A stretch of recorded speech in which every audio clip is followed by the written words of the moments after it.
up 3 spots to 17, just behind Notre Dame. Memphis right on the heels, and Cincinnati, Memphis will figure all of that out in the American. Kirk, what do you see in this group? Yeah, that's what I was going to say. You know, Joey's talking about that group of 5. You know, that could be settled right there. Both those teams, Cincinnati and Memphis, moving up 3 slots to 17 and 18, but sets up for potentially a huge championship game in the American. And Iowa with a game against Minnesota, so another top 20 opponent for the Gophers when we see them eventually. Let's look at 11 through 15. Michigan at 15, 1 spot behind Wisconsin. And there's Baylor, undefeated. Now, Minnesota has taken a rocket ship up because we haven't seen them yet. Yep. Baylor can do the same thing by beating Oklahoma this week. Primetime game, College Game Day will be there. I don't know if it's going to be a rocket ship up. They might be able to move a couple spots up, but I think what you see here is important is no Minnesota.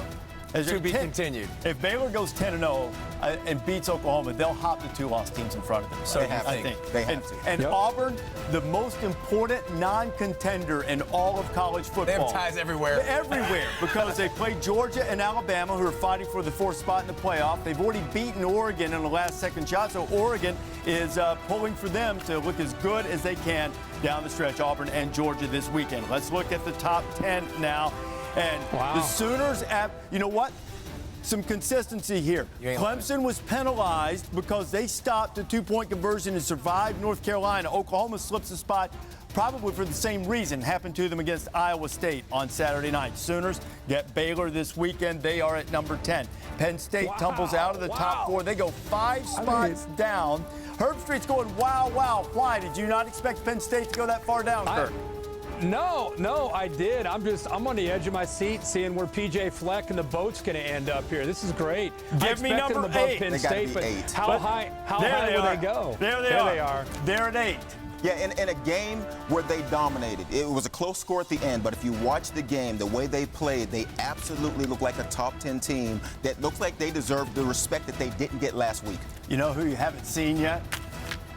Pac-12, right? Let's see number 7. Yeah. There's one of them. The Utes. The Utes are still in a fight for the Pac-12 South. They've got UCLA this weekend. That's how odd this division is. UCLA has a losing overall record, and they still control their fate, not destiny, according to Chip Kelly. So UCLA and Utah this weekend at number 7. So the Utes at number 7 in position potentially to make the playoffs. So you look at this right now. David, what's the biggest surprise you've had? Are you upset? Because you wanted Minnesota at least a 6. I think they should have been up there. Yeah. I mean, again, we're taking this week by week. That was an awesome performance. And here's the thing. When I look at Baylor and Minnesota, I can separate the two very easily. Listen, Minnesota's been doing this for a whole month. Minnesota is on the up. You can see them. Tanner Morgan has settled in. He's doing great. He's got an elite group of wide receivers. I think that team has definitely been rising consistently.